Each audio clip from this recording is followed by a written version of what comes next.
के खाली पोतिया करेला।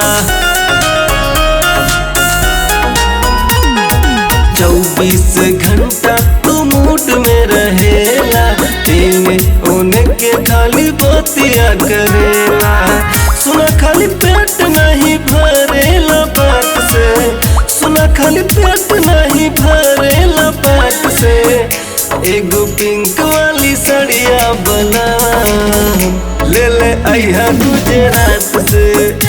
एगो पिंक वाली सड़िया बना ले ले आइहा गुजरात से।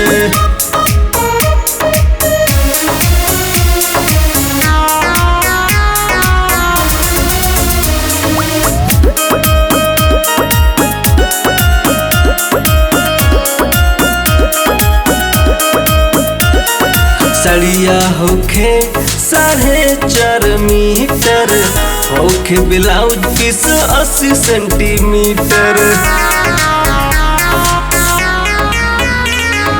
सड़िया होखे 4.5 मीटर, होखे ब्लाउज पीस 80 सेंटीमीटर। चल आइहा पहले बलम बरसात से, चल आइहा पहले बलम बरसात से। एगो पिंक वाली सड़िया बना ले ले आइहा गुजरात से। एगो पिंक वाली सड़िया बना ले ले आइहा गुजरात से।